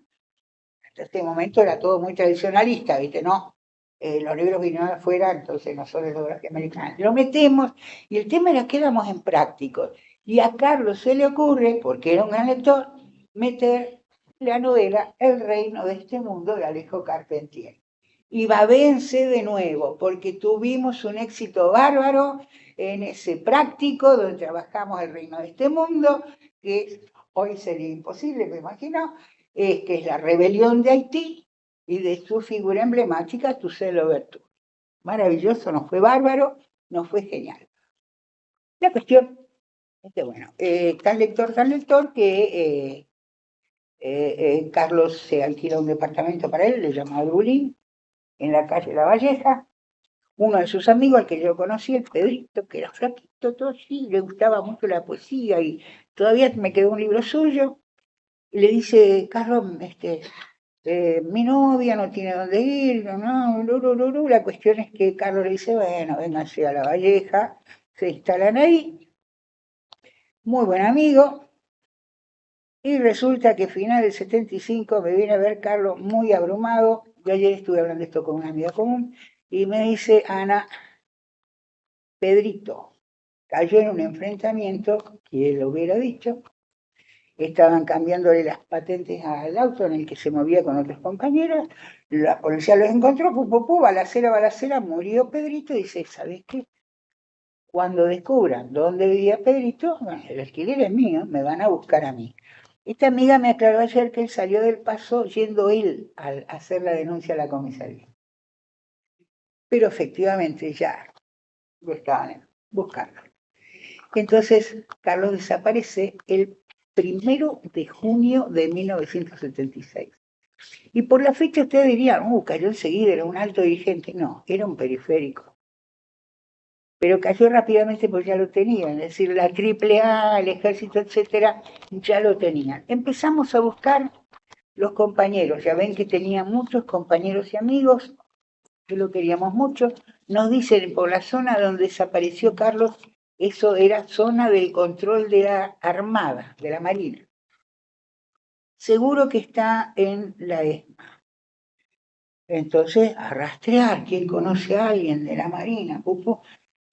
Uno de los compañeros, Eduardo, que también ha fallecido, Eduardo, localiza incluso a Monseñor Bonamín, ni más ni menos, obispo castrense de aquella época, que a su vez lo deriva, y nos llega la noticia. Nos dicen, miren, el amigo que ustedes buscan está en el fondo del Río de la Plata.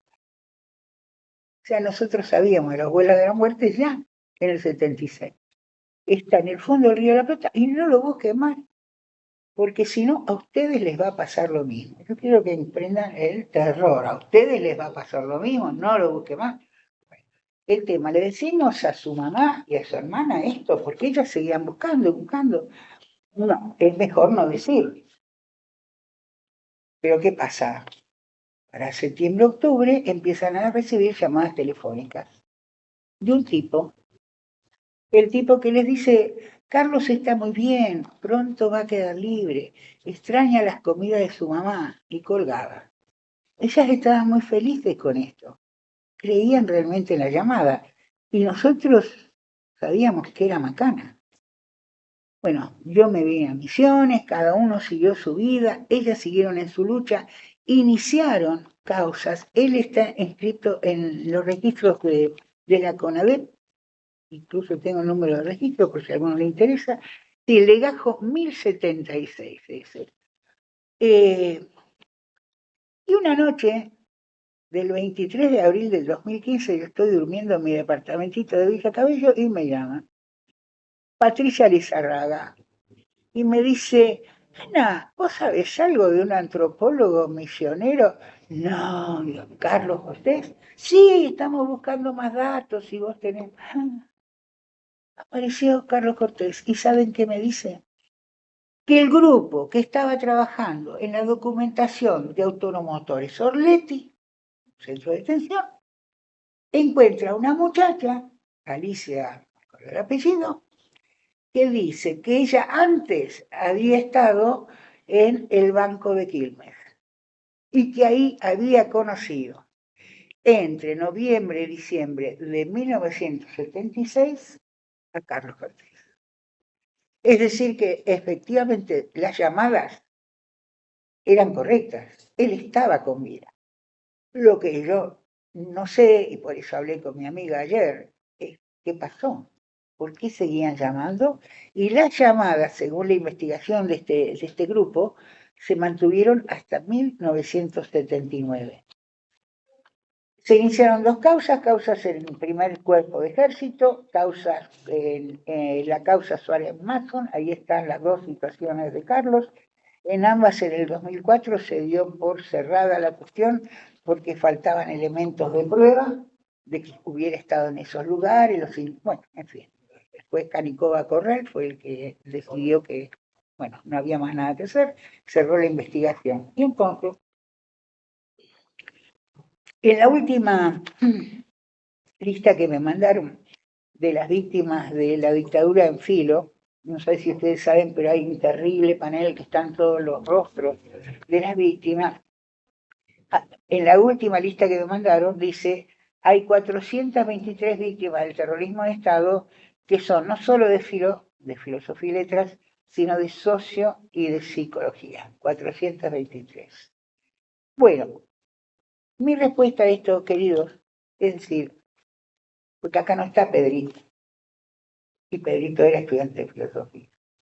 Mi respuesta a esto es decir, miren, mientras el nombre de Pedro no aparezca en las listas, esa lista no es correcta.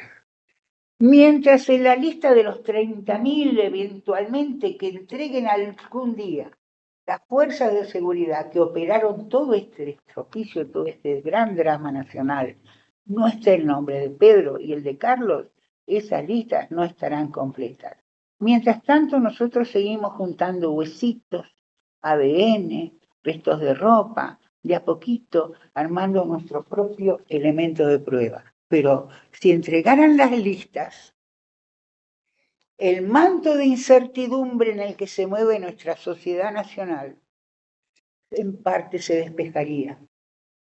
Y despejándose el manto de incertidumbre que pesa sobre la negación de la identidad de nuestros muertos, desaparecidos, secuestrados, niños apropiados, mientras esto no se libere, y finalmente sepamos la verdad, porque nosotros también queremos la verdad completa. ¿Quién no? Queremos la verdad completa. Mientras esto no se muestre en las listas, nosotros seguiremos en una incertidumbre histórica que nos condena a repetir una y otra vez el mismo drama con distintos tonos, con distintas víctimas. Ahora sí, Franco, ¿querés mostrar y que conozcamos a Carlos Augusto Cortés, misionero, llamado Poyú por tus amigos?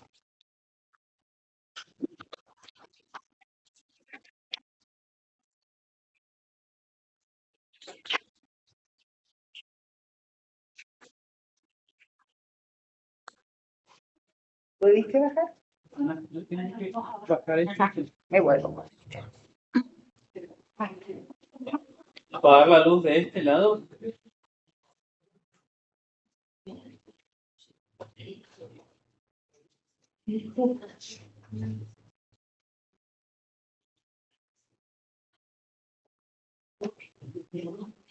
Cuidado.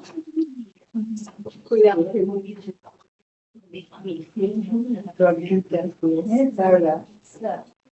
Veo un perdón.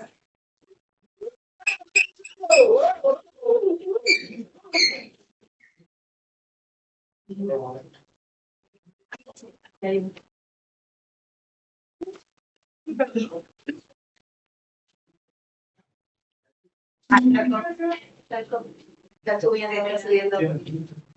Quédate ahí.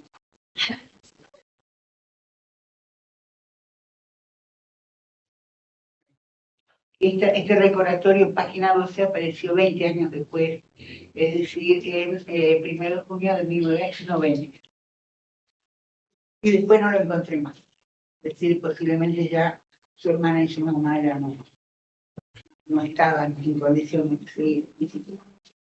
Bueno, muchísimas gracias a ustedes, bienvenidos a los que recién vienen a la carrera de antropología y bueno, mucho esfuerzo para los que continúan en el posgrado. A mí no me van a volver a ver. No.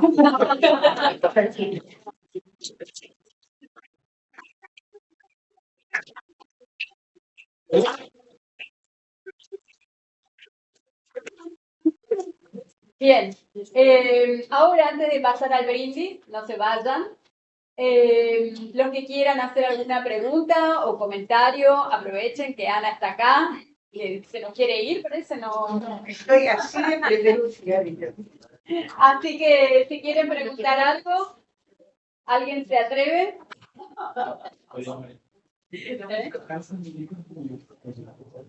Hay muchos saludos de... Bueno, también eso quería decirles, que hubo entre 37 y 40 personas conectadas, o sea, aparte de quienes estamos acá en el canal de YouTube del posgrado. Y sí, también han escrito. Mira qué bien. Sí. Quería decirles que los que quieren conmigo una selfie afuera, yo traje esto. Bueno, aquí les leo algunos. Pero no acá adentro, lo vamos a contaminar el posgrado. Espera un poquito. Espera un poquito, Ana. Quiero leerles algunos. Abrazos desde Brasil, evento lindo para Benz. Un abrazo enorme desde Uruguay, maravillosa maestra. Felicitaciones a la institución y sus actores. Saludos desde Corrientes. Desde Buenos Aires, tu hinchada antropológica fiel. Te amamos, Ana. Cariños y abrazos. Ilana Regui y Delia Ramírez. Una honra escucharla, profesora Ana María. Abrazo cariñoso para esa querida profesora Marilyn Cebolla. Estoy traduciendo porque eso está en portugués. Un gusto estar en la conferencia como alumna de antropología. Saludos desde La Rioja, Misiones. Muchos saludos, felicitaciones a los organizadores. Bueno, y así sigue y sigue, que después te paso, Ana, si querés. Así que muchísimas gracias.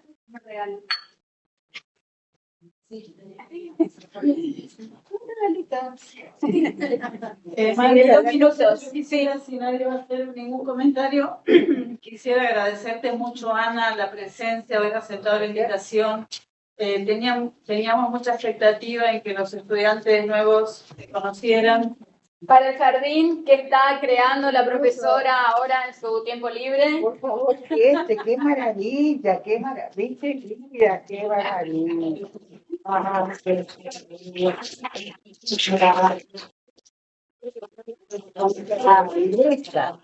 Belleza y También de parte de Mariana. Qué cosa, muchas gracias. Vení, Mariana, próxima directora. Bien, Permiso, demasiado. permiso. Acá nosotros, bueno, no sé, hablo por todos. Creo que fue un gusto tener a Ana, volver al aula una vez más. Fue fantástico, para los que la escuchan por primera vez seguro será una inspiración a futuro. Nosotros de la zona de etnografía marginal y con Brigia y todo el equipo, tenemos un pequeño librito que fue hecho en tiempos de incertidumbre, pandemia, impreso a pulmón, en tiempos de narcocapitalismo. Así que con los trabajos que estamos haciendo, y bueno, muchísimas gracias. A ustedes, a todos, y muchas gracias a vos.